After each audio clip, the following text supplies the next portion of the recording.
à tous. Cheese, glorious cheese. Well, we are going with Nadej to visit an ancient goat milk cheese farm. We're going to look at the production, etc.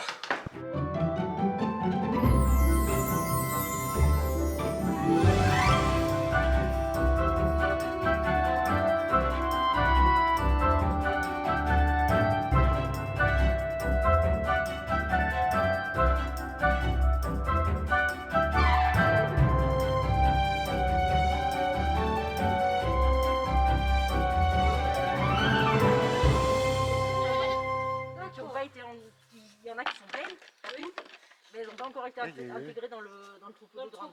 Elles attendent qu'elles aient mis bas et quand elles auront mis bas, elles iront rejoindre les... D'accord.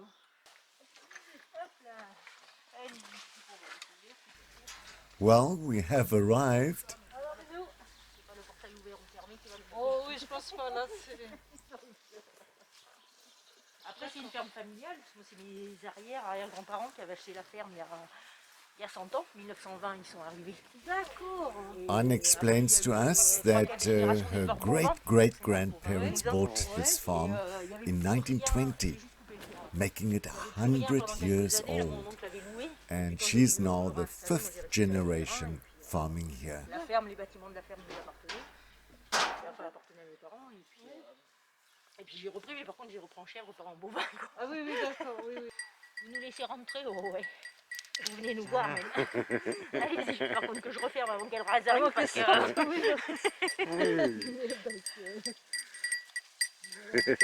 grandes sauvages. Oui, oui, oui. Allez-y. Là, il y en a qui ont mis bas, il y en a qui n'ont pas mis bas encore. D'accord. Mais arrête, mais quand c'est pas l'une ou c'est l'autre, c'est jamais la même. Mais c'est pas vrai, vous êtes insupportable. Vous êtes mal éduqués les petites là. On est très très sociables nous. On n'est pas trop bien. C'est des chèvres, c'est curieux, c'est envahissant. Combien de chèvres? Là il y en a 22 là dans le troupeau. Il y a 22 adultes et il y a 6 chevrettes après. Ah oui. D'accord. Voilà.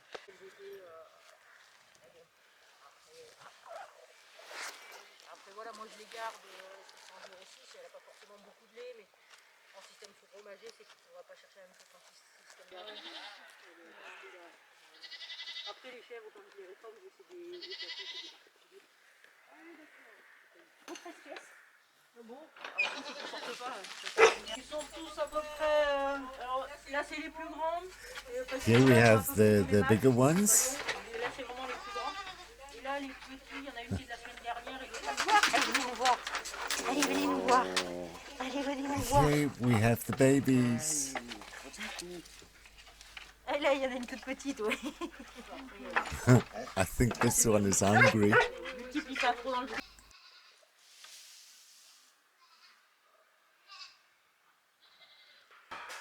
Bonjour, moi je m'appelle Anne Parot, je suis exploitante au lieu dit Les Plaisirs sur la commune d'Écart en Haute-Vienne. Donc j'ai un petit troupeau de chèvres depuis maintenant 2007 et j'ai fait de la transformation fromagère sur une ferme familiale que mes arrière-grands-parents avaient acheté en 1920 pour élever du bovin limousin. Et quand moi je me suis réinstallée, j'ai préféré m'installer avec des petites chèvres plus à mon gabarit et tout en transformation fromagère.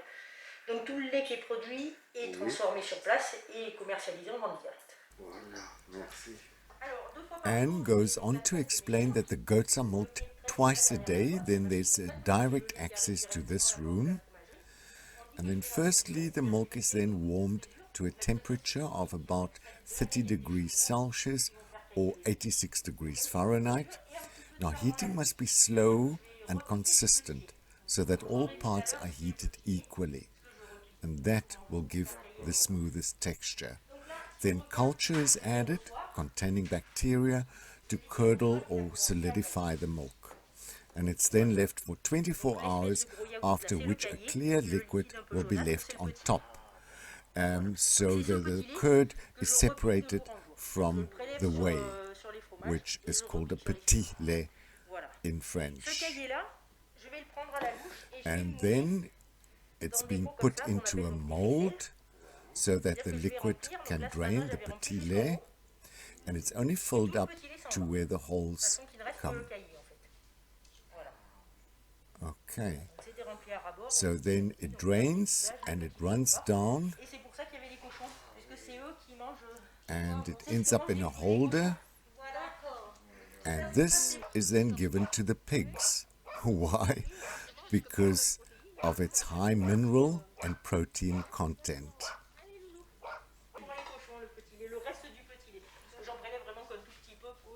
Right, so once it is drained of the petit lait or the whey, then the first layer of salt is added. Now it's only sprinkled on top because the cheese absorbs it. And then it's turned upside down, and there you've got your cheese, le fromage frais. If it is then left longer, it starts forming a rind. So this is a demi-frais, a semi-fresh goat's milk cheese. And then it is also sprinkled with charbon végétal, which is a vegetable coal obtained from the charring of vegetable fibers. Oh, okay. And that helps with the preservation of the cheese. But there's also a larger version which is being drained of the liquid at the moment, and that gives you a tom cheese. Inside the rind is a very soft cheese, very low in fat, and that's the end product, ready to be sold, the tom cheese. And up here you've got the demi-sec and the sec, the half dry and the very dry cheese on top.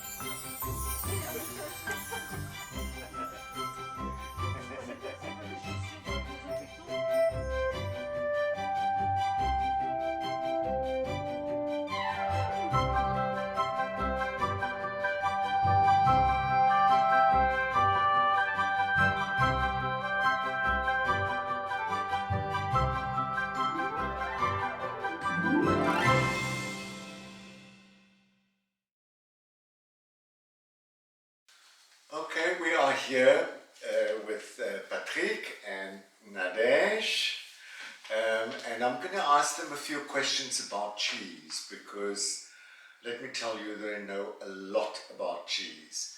And my first question will be, why cheese is so important in France? Alors, la France est le plus grand producteur de fromage de tout le monde, du monde entier. D'accord. Il faut savoir qu'un Français consomme environ 26 kilos de fromage par an et par personne. Par personne? Oui, par personne. Par personne. Donc il existe plusieurs sortes de fromage en fonction de la pâte. Vous avez des pâtes molles, des pâtes cuites, donc Patrick vous l'expliquera tout à l'heure. Mais la France compte quand même 400 variétés de fromage. Et ces 400 variétés sont réparties dans différentes régions de la France. D'accord. Et elles sont réparties en 40 sortes. Donc chaque région a l'AOP, donc l'appellation d'origine protégée.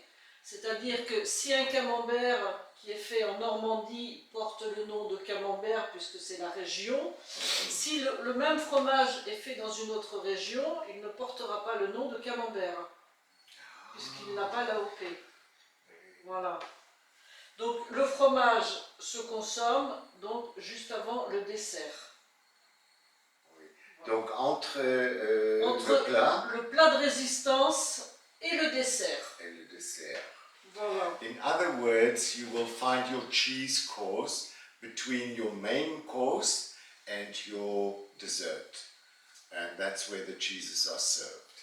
Okay, so next question will be, why is it part of the meal? Because I know in South Africa it was not part of a meal. You had your starter and you had your main course and your dessert, but not the fourth one, the cheese course. So I'm going to ask Nadej to explain to us why it's part of the meal. Alors oui, effectivement, le fromage, c'est une composante à part entière dans le repas. Il faut savoir qu'avant le XXe siècle, le fromage n'était pas considéré encore comme un plat du repas. Donc le repas était principalement composé d'une entrée, d'un plat de résistance, du fromage ou dessert. C'était l'un, Au dessert. voilà, c'était l'un ou l'autre. Oh. Et depuis le XXe siècle, le fromage a pris sa place à part entière dans le repas. Ah oui. Voilà. Donc il est vrai que le fromage est très consommé en France. On le consomme aussi bien en apéritif, Oui, oui. dans des gratins, Voilà. dans certaines régions, principalement dans les régions montagneuses. C'est vraiment aussi un plat principal tel que la tartiflette, la fondue savoyarde. D'accord, oui. C'est vraiment des spécialités. Hein. Et j'adore. Les raclettes, c'est excellent. Oui. Et c'est vraiment un plat qui réchauffe, donc un plat pour l'hiver surtout. Mais raclette, c'est comme en Suisse, non? Alors la raclette, C'est différent. c'est la même chose parce que la raclette, c'est donc le fromage de raclette, c'est un fromage encore spécifique, hein, qui s'appelle la raclette, donc qui est du fromage fondu avec soit de la charcuterie, soit des petits légumes, tout dépend presque vous l'accompagnez, mais vous faites fondre votre fromage avec de la charcuterie et vous mangez avec des pommes de terre. C'est un petit appareil qui est en rond où chacun met sa petite... Chacun fait sa cuisine. Oui, Voilà.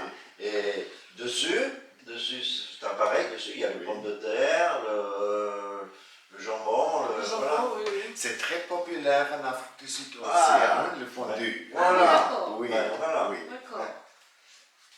Troisième question.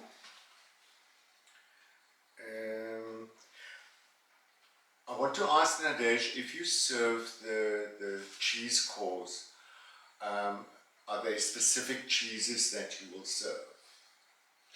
Donc, au niveau d'un plateau de fromage, il est recommandé de ne mettre que 3 sortes de fromage sur un plateau.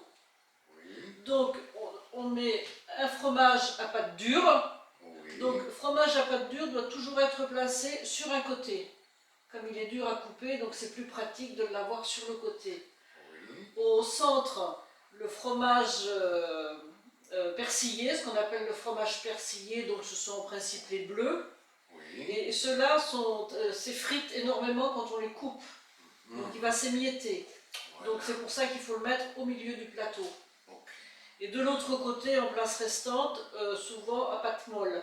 Donc les camemberts ou les brie. Ah, Donc les fromages doivent être présentés sur un plateau bois le plus naturel possible, donc bois ou ardoise, de voilà. manière à ce que le fromage ne prenne pas l'odeur du plateau. Sur du plastique, c'est pas bon, parce que le fromage va perdre toute sa saveur. Et en principe, si on veut mettre du fromage de chèvre, il faut toujours le servir séparément.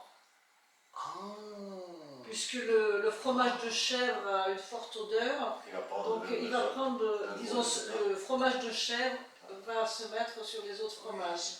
I'm learning a lot and I've made a lot of mistakes so far.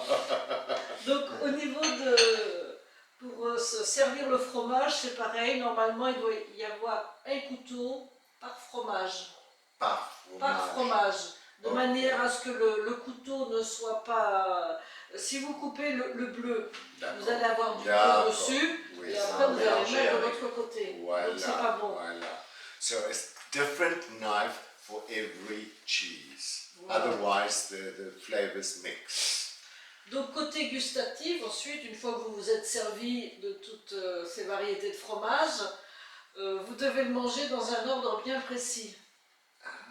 C'est-à-dire le fromage qui a le moins de goût, on va commencer par celui-ci. Donc souvent ce sont les fromages de chèvre nature, qui ne sont pas très forts. Et on s'en va crescendo. Donc du moins fort au plus fort. De manière à garder la saveur du fromage dans la bouche. Okay. Le fromage c'est tout un art. Oui. Ah oui, oui, oui. Oui. Okay, so now I want to ask Patrick to explain to us where the different cheeses come from. Alors, les fromages par région, et la France est entièrement couverte par les fromages. Il y a des fromages à peu près partout. Hein. En Bretagne, par exemple, en Bretagne, il y a le Saint-Paulin et Mental, là, en Bretagne. Après, en Normandie, on a le Camembert, le Livaro. Après, on monte Île-de-France, on a le Brie, le Brie de Meaux, le Brie de Melun. Après, dans le Nord-Pas-de-Calais, c'est-à-dire au nord de la France, on a Mimolette, le maroilles, le fameux maroilles qui coule, là. Je ne sais pas si vous connaissez C'est un fromage qui sent très fort, qui a une croûte un peu orangée, qui sent très très fort, Oui. mais qui n'a pratiquement pas de goût. Oui, c'est... Ah oui, il est surprenant. Il est surprenant. Alors, Champagne-Ardenne, après le pays du Champagne, voilà, et il y a des fromages aussi.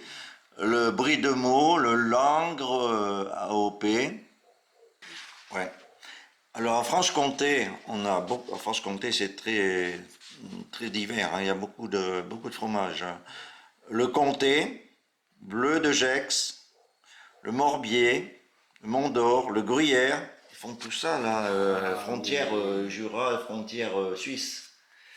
Oui, la Suisse est juste là. Là, beaucoup de. Après, on descend Rhône-Alpes. On descend un peu plus bas, Rhône-Alpes. Alors, beaucoup, là, le Reblochon, le Saint-Marcelin, Provence, Alpes-Côte d'Azur, le Banon. En Auvergne, voilà, l'Auvergne, le Cantal, le Bleu d'Auvergne, le Saint-Nectaire, la Fourme d'Ambert, la Guiole, le Salaire et le Gaperon. Gaperon, c'est un fromage avec de l'ail dedans. Ça sent très fort. Hein. Alors le Limousin, Cantal AOP, mais Voilà. There's a lot of cow's milk cheese on the eastern side, but down there you also find the sheep's milk cheese called Brebis. Et Cantal? Cantal, là. Cantal, oui. Cantal AOP, là. Oh, Massif central. Oui. Massif central. Mon fromage. Ah, il est très bon. Oui. Merci Patrick. Okay, I've asked Nadesh to show us how the cheese is cut, because apparently there's a different way of cutting the different cheeses. It depends on the shape of the cheese. So she's going to show us how.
Donc à savoir qu'un fromage ne doit jamais être mis au réfrigérateur. Il doit être servi à température ambiante.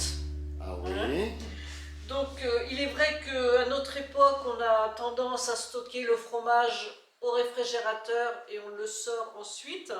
Alors qu'autrefois, du temps de nos grands-parents et arrière-grands-parents, ces gens-là avaient ce qu'on appelle des garde-manger. Voilà. Donc c'est un petit placard qui est entouré de grillages à mailles très très fines, de Oui. manière à ce que les souris ne passent pas. Oui, je Et connais. Donc le Oui. garde-manger est souvent dans une cave ou dans une pièce en bas et Oui. tout le fromage est stocké ici. Donc vous allez le chercher quand vous avez besoin de fromage, mais jamais au réfrigérateur. Oh.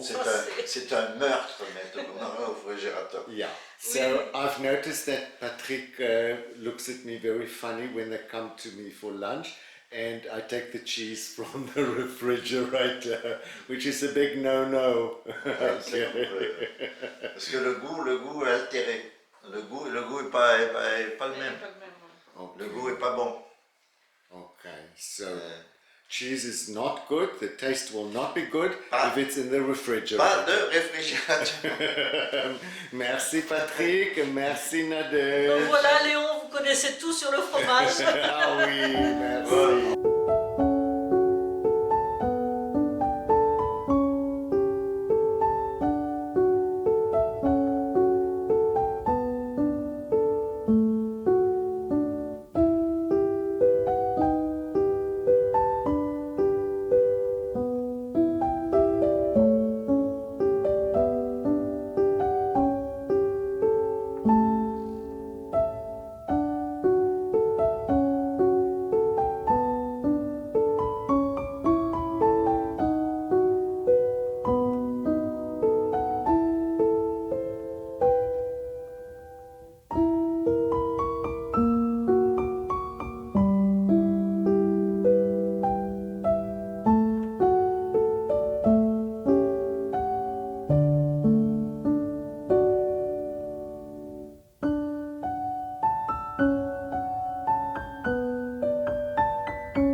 Different cheeses, and this one was rolled in chives, and the other one in a mix of peppers, paprika, and mustard seeds. Okay, so let's try.